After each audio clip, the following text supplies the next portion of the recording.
Morning, guys. So I do have some announcements for you guys today. So good and bad, depending on how you take it, I guess. So for those of you that chose uh, on October 5th, for those of you that chose to come back face to face, unfortunately, I will not be your teacher. Um, but for those of you that did choose to stay online, I will be your teacher. Okay. So I'm only doing online pre-P. The one that's doing face-to-face pre-P is her name is Miss Constance. She's pretty good. You'll like her. But anyways, if you still need anything, I'm here for you. More good news. Sorry. So last week on Wednesday, you guys all took a test or should have taken a test. I still have a lot of you that still have not taken it, and you're failing my class for that particular reason. It's still up there. You got till tomorrow to get it done. Please, please, please make sure that you get it done. Okay. Um. Second, the third major grade. So we're not calling it a test. Okay. It's a third major grade, and it's gonna be the average of your two tests, right? So average works. It takes the highest, it takes the lowest, meets it in the middle. That's gonna be your third major grade, and then we're gonna drop your lowest. So for many of you, whatever your grade is now, it can only go up. Okay, so that's good. That's a good thing. It'll help you guys out. Same with daily grades. So the minimum is 6. By end of day tomorrow, we should have 8. Okay. There was one that was due this Sunday. So if you did not get that one done, I highly suggest you go in there and get it done. Okay. Other than that, if you guys have any more questions or if something goes wrong, I'll put the um the notes to this at the end of the class period. Okay. So today we're gonna start with section 2. Okay, or unit 2. Sorry. I know it feels like it's been forever, because we've been spending so much time on unit 1, but we have. But today we're starting unit 2. Well, actually, you should have started unit 2 last week on Friday on your own. Okay, you should have been watching some of those videos, and so a lot of those videos you talked about all of these vocab words, and so I'm gonna go super fast through them because again you should have gone through them last week on Friday, but even then I'm recording this so that you guys can go back and review if you need it. Okay, so the first things first is, how do you name an angle, right? So there's 3 different ways we name an angle. There's using the 3 letters that it creates, right? So in this case is CAB, or you could have gone backwards. We could have said BAC.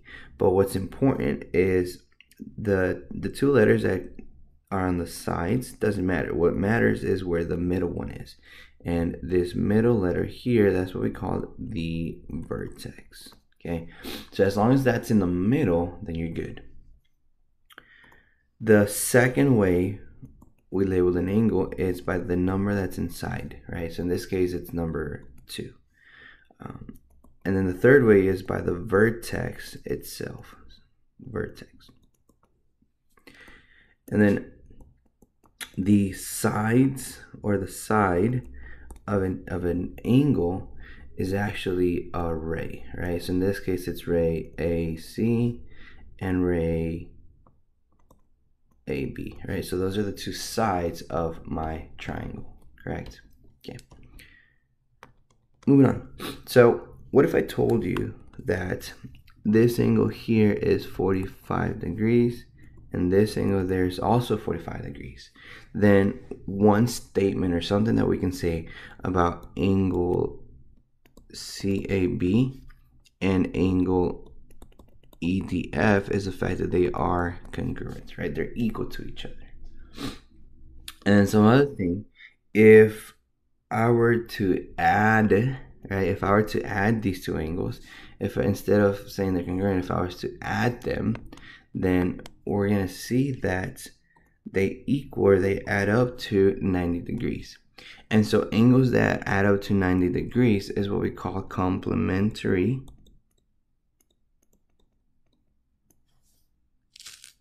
angles. Okay, and so complementary angles are any 2 angles. Okay, here's my shorthand: 2 angles that add up to 90 degrees. Okay. And then if I were to add this angle here and that angle there, we have 45 degrees plus 135 degrees. Okay, so if I put those together, they add up to 180. And so angles that add up to 180, that is what we call supplementary angles. Okay, and so supplementary angles are any two angles that add up to 180 degrees. Okay. One thing I forgot to mention, just how when we're working with segments, right? If we wanted to show that two things are congruent, that two segments are the same, then we do like the little mark, right? So the same for angles, right? So if I wanted to show that these two angles are congruent, then I show that they must have the same little mark. And this little mark can be a combination of things. It can be two little marks, it can be three, it can be three with a thing, it can be two with a thing, it doesn't matter, as long as they have the same markings, right? But most of the time it's not going to be something like crazy, right? It's just going to be like a half arc, right? Either a half arc with a stick or more arcs with more sticks, right? So more arcs, more sticks. All right, moving on. So we have what we call supplementary and linear. Okay, now they both add up to 180, add up to 180, right? And then one thing we also have to know is that anytime something is linear, then it is also automatically supplementary. But if something is supplementary, it does not necessarily mean it is linear, okay? And here's why. On the left side, we have our linear pair. On the right side, well, after I add an angle, is where we're gonna have our supplementary angles, okay? And so for a linear pair, since they both add up to 180, right? If this is 135, that means this one here is 45 degrees, correct? And so if I add another angle over here, I want to add it so that when I add it to 135, it's also 180, right? So it's also going to be 45 degrees there. So notice what's different about each one of these, okay? Well, for the supplementary one, we have two separated angles, right? They're not connected, they're not together. As for the linear pair, we have them together, they are connected. And notice how they share the same vertex and they share one side, right? And so angles that share one vertex and share one side, we call them adjacent, right? So in other words, the biggest difference between linear and supplementary is that for a linear pair has to be two angles have to be adjacent. Okay, and what's adjacent? Adjacent means that they share, I know there's a formal definition, but this is my definition. They share one vertex and one side. Okay, good enough. For a supplementary, the only requirement is that you can have any two angles as long as they add up to 180 degrees, right? So once again, supplementary angles, they can be separated, not necessarily together. And that's why we say if something is supplementary, it doesn't necessarily have to be linear. As perfect example here, supplementary angles, but they're not linear. On the left side, linear pair, they have to be supplementary. There's no other way to have linear pairs without them having to be supplementary. Okay. Moving on. So here's what we got, define some type of angles, right? So vertical angles. Okay, so vertical angles are going to share the same vertex and kind of be on opposite sides, right? And so in this case, my vertical angles are angles 1 and 3 and 2 and 4. Okay, and something that we need to know about vertical angles is vertical angles are always, not sometimes, not never, always congruent. And so if they're always congruent, whatever angle 1 is, angle 3 is going to be the same. Whatever angle 2 is, angle 4 is going to be the same, and such, right? All right. And then we also have another kind which we kind of already mentioned, and those are adjacent angles, right? So adjacent angles, they are going to be next to each other, right? They're going to share the same vertex. Well, in this case, they all share this middle point of vertex, right? And if I'm looking at angle 1, there's a couple things to choose from, or a couple angles to choose from, because I could choose angle 2. Notice how it shares that side. Or I could choose angle 4, because notice how it shares that side, right? So it meets the requirements of what it means to be an adjacent angle. Remember, adjacent angle shares one vertex, shares one side. In this case, it's angle 1 and 2, angle 1 and 4, angle 2 and 3, or angle 3 and 4. Okay, and then the last type we have is what we call a linear pair, right? And so linear pair, yes, they add up to 180, but more importantly, they kind of, I'll put it in quote, make a line, right? So it makes a line. So for example, if I choose angle 1, I have two options, right? If I choose angle 2 ends here and makes a line right here, right? If I choose angle 4 ends up here and makes a line there. So in this particular case, my linear pairs are going to be the same as my adjacent angles, and only for this particular case. Okay. So then we have other type of ways to classify an angle, right? So we have what we call acute, which is less than 90 degrees. We have what we call a right angle, and that's equal to 90. And for 90-degree angles, we cannot assume measurements, right? Just because it looks 90, we can't say for a fact that it's 90. Unless they tell us that it's 90, we see the little symbol, or they're telling you it's perpendicular. Then we also have an obtuse angle, which measures more than 90. And then we have the less common one, which is called a straight angle. And that one is equal to 180 degrees. So then we have what we call bisectors, right? So remember what a bisector does. A bisector is going to cut shape / figure in half, right? And so just how when we talk about segments, we had segment bisectors. Well, now we have angle bisectors. And what do? They cut angle in half, right?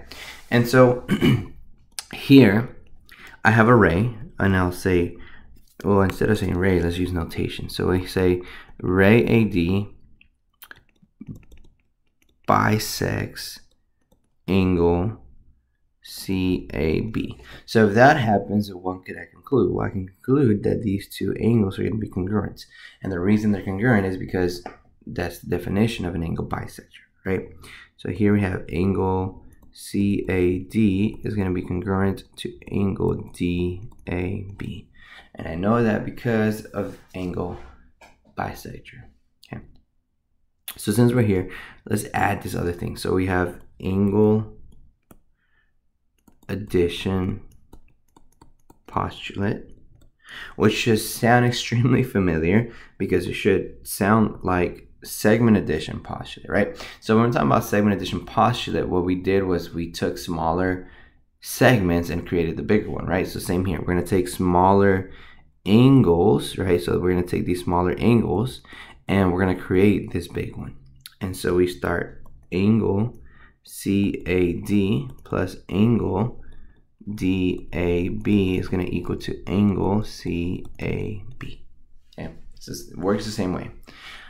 So this second one right here is called what we call perpendicular lines. And the symbol for perpendicular lines is this right here. It's not in this right here. Okay, that is the symbol for perpendicular lines. And all it's saying is that if you ever have two lines that are crossing each other and they're telling you that they're perpendicular, then understand that perpendicular means they intersect at a 90-degree angle, right? So 90-degree angle there. And I'm telling you now, if you ever have perpendicular lines, that you are going to have 4 right angles, right? Because there's no way of having one right angle without having all 4 of them. And then this last one is what we call a perpendicular bisector, right? So we already know what bisector does. It cuts, in this particular case, it cuts this segment in half, right? The perpendicular part means that when it does cut it in half, it's going to create a right angle there and there. Moving on. So transversal. So this might be the new part. So this line right here is what we call a transversal. So a transversal is a line that intersects 2 or more lines. Okay. So I could have had another line here, another line there, another line there, etc., etc. As long as it's the line that intersects both of the lines, then that's what we call the transversal, right? And so the transversal, once it crosses these other 2 lines, it creates what we call angle pairs. And there's different kinds that we have, okay? So we're going to start off with transversal, right? So that's my transversal right there. And if you notice, there's different colors here, right? So the space, right? So the space between the 2 lines, that is what we call the interior.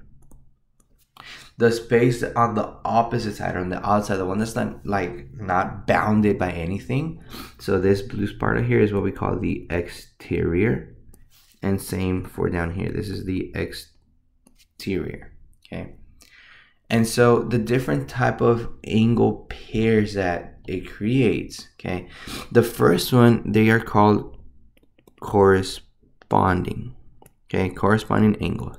And you can think of corresponding angles kind of like being in the same place or same location, okay? And so this is what I mean. If you notice, angle 1 is kind of like, you can think of it kind of like the top left corner, right? The only other top left corner that I have would be here. And so angle 1 and angle 2 would be considered corresponding, okay? And we're going to keep going that way. So if I put angle 3 here, angle 3 is kind of like on the top right corner, right? So the only other top right corner that I have is down there. So my other set is angle 3 and 4. And if I keep going the same way, I have angle 5 here, which is kind of like on the bottom left corner.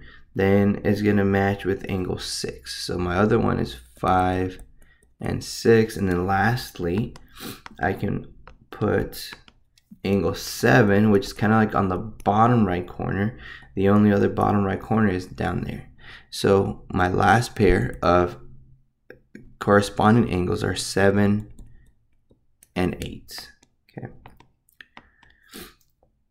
The other type of angle pairs is what we call alternate interior angles, okay?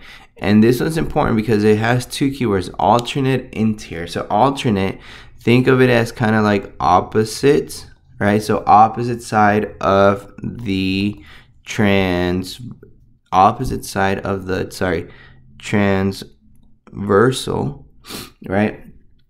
But not only is it on the opposite side, it's also on the interior, okay? And so what that means for us is, if I'm only looking at the interior, that means I don't need to worry about the exterior, right? So I kind of cover that off.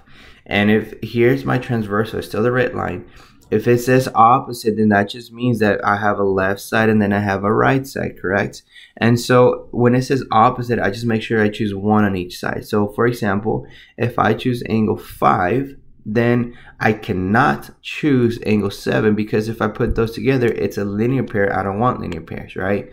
I want an alternate interior, so the only other opposite side is 4. So in this case, my angle pairs is 5 and 4, right? And the other choices are 7 and 2.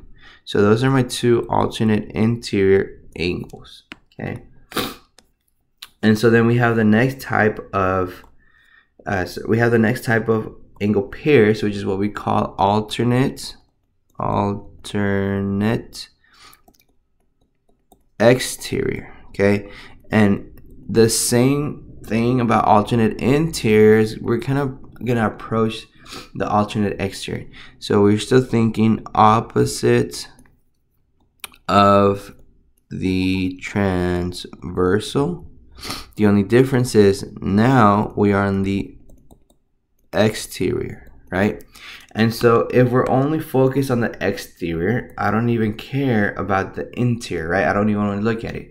And so the same concept. If I choose angle 1, I cannot match it up with angle 3, because if I do, then that's a linear pair. I don't want a linear pair. I cannot say angle 6 because that's not on the opposite side of the transversal. So the only option is angle 8. So 1 and 8 are my alternate exterior angles. And then the last one is angle 3 and angle 6 to be my last alternate exterior angles. Okay, and then there's one more type of angle pairs, and that is what we call consecutive interior angles. Okay, and you can think of those as same side interior angles, right? And so the key word here is interior, right? So once again, if we're talking about interior, we don't care about the outside. We don't care about the exterior part. And it's the same side, either they're both on the left or they're both on the right? And these are they're pretty self-explanatory. There's only one option, right? They're 5, well, in this case, 5 and 2, and then the other set is 7 and 4. And so that's what we call consecutive or same side interior. Okay, I know that was a lot, right? But we have 1, 2, 3, 4 type of angle pairs. Okay. All right, so this is what you guys are gonna do. There's questions that are gonna pop up here as you go, right? And every time I tell you to pause, then you pause, you answer your question on the chat, and then I will post the answer, and then we'll keep going that way. Okay. But actually put it in chat and really check your answer. Okay, so here we go. So here's the first question. Don't pause it yet. Okay, that should actually be not a 2 but an angle 12. All right, so what I want you guys to do is there's 3 answers you're gonna put on the chat. 1, 2, 3. You're telling me what is a transversal for each one of these. Okay, so go ahead and pause now, and after you answer it, hit play. All right, so I hope you guys actually paused it, right? So angles 1 and 12, so angle 1 and 12. The transversal is always going to be the line that creates, or the line that touches both of those angles, right? So in this case, it's L.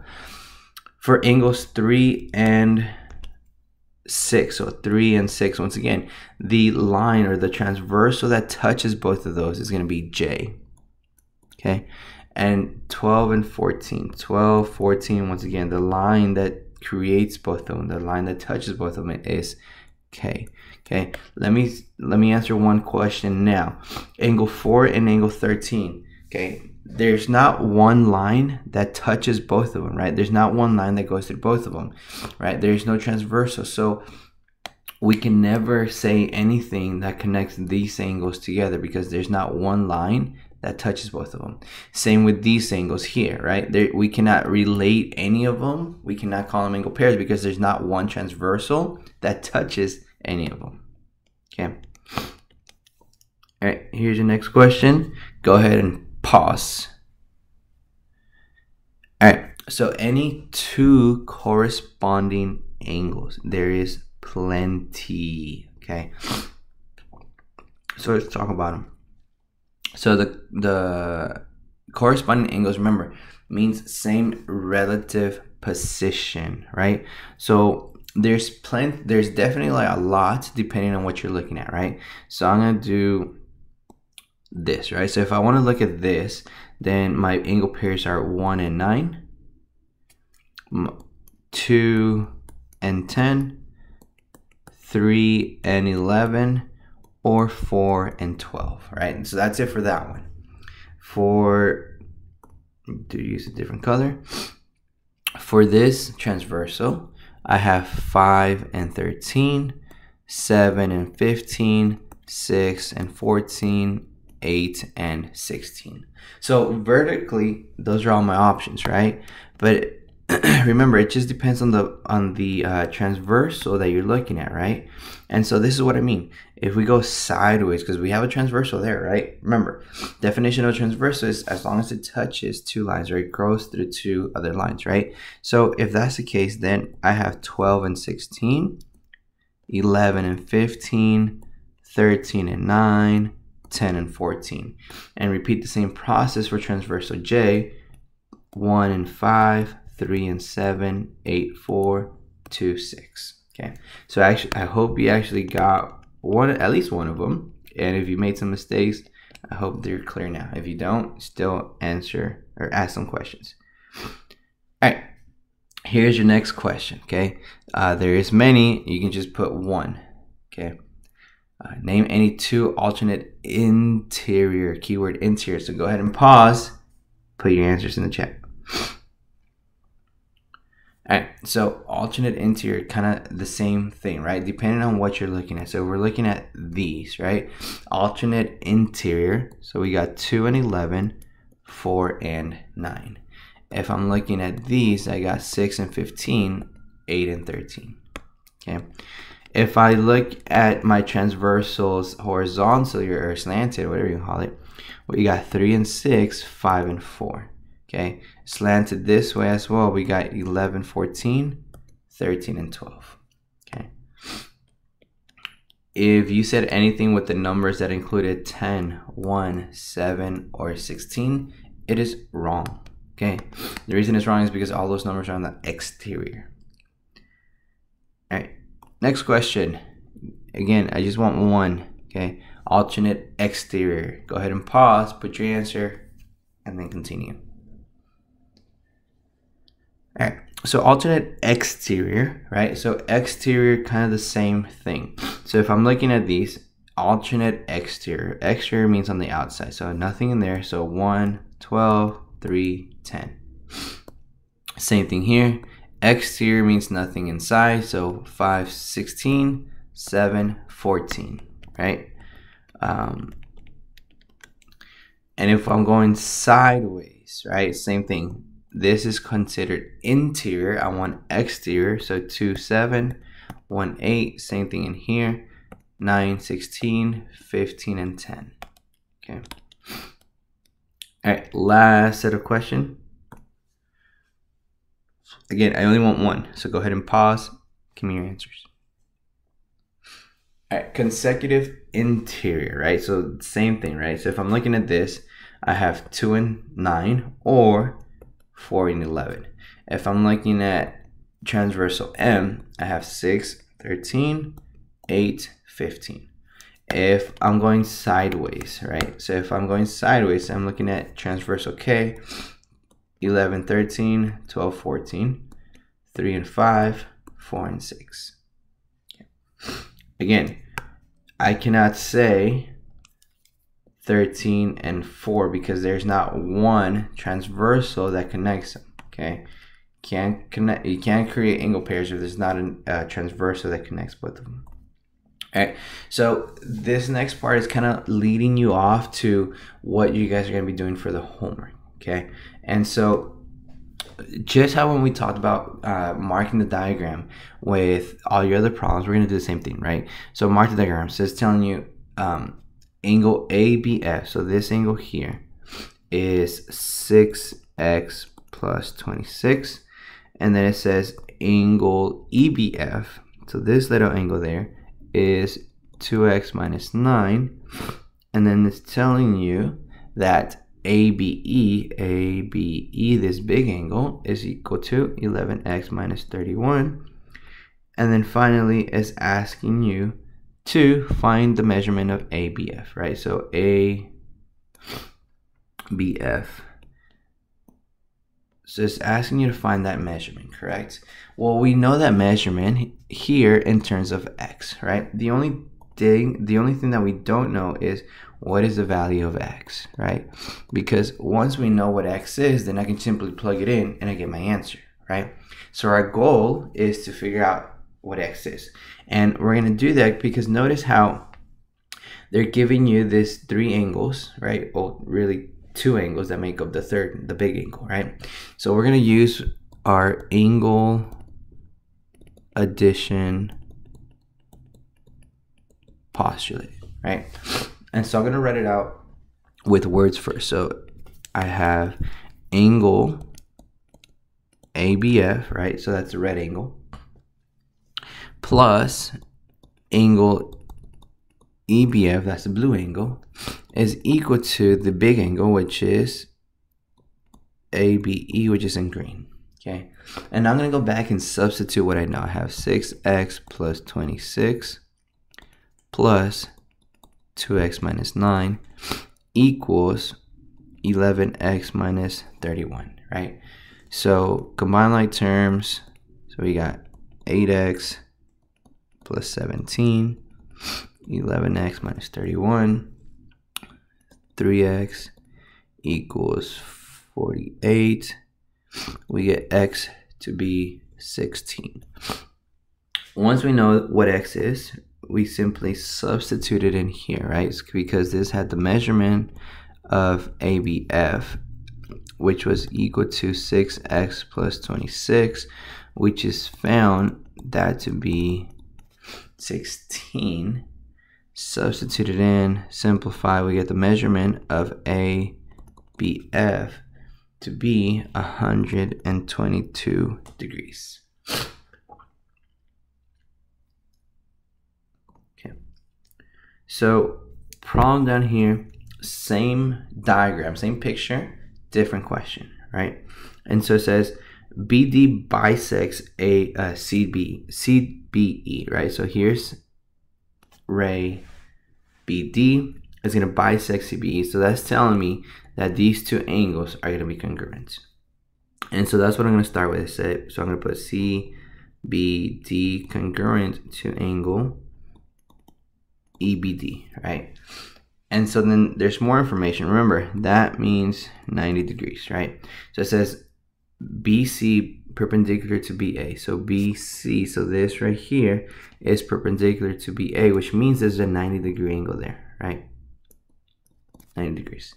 And then they're telling you CBD is equal to 3x plus 25, and DBE is 7x minus 19. And they want you to find the measurement of ABD. So they're asking us to find ABD, so this angle measurement here, right? And so really I only got to figure out the measurement of that one because I know this is already 90, right? So whatever this is, all I gotta do is add 90 to it and I get my answer.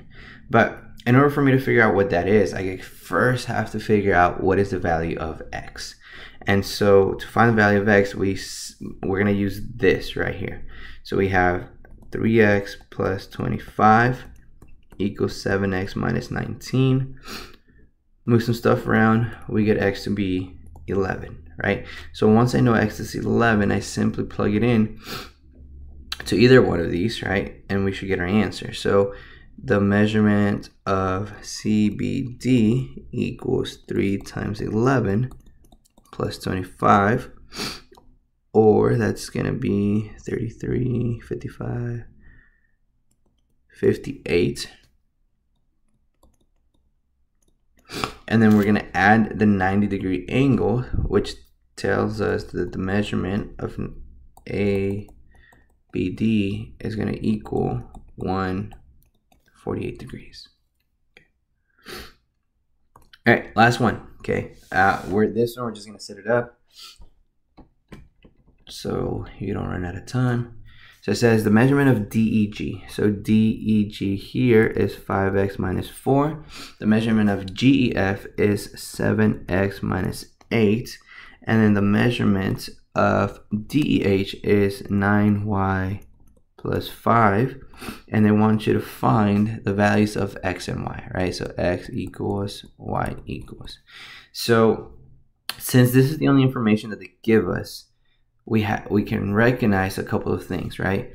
These two are vertical angles, right? So because they're vertical angles, remember, vertical angles are always going to be congruent. So GEF is congruent to DEH, right? Which means that we can set them equal to each other. So 7x minus 8 equals 9y plus 5. And so really here, I either solve for x or solve for y, and I can find the other one, right? Now, for the y part, we don't really have any other information, so we can't really solve for y yet. But we can solve for x because if you notice, these two together make a linear pair, right? So remember, linear pair means they add up to 180. So I'm going to put angle DEG plus angle GEF equals 180. And we go from there. So 5x minus 4 plus 7x minus 8 equals 180. Combine like terms, solve for x, we get x to be 16. Once we know that x is 16, substitute it in there, solve for y, and we get y to be 11. Okay, your homework is on Schoology. It's 2 pages. The first page is the actual homework. Okay, so that one you don't have to print it. You can just do it on, work it out on your own. And then open the second page. All the answers are there. And then in the comments, you're gonna put what was the hardest question or what did you get wrong, and you can pretty much tell me why you got it wrong. Okay, this one is not for a grade, but it is for your benefit. Okay, if you have any questions,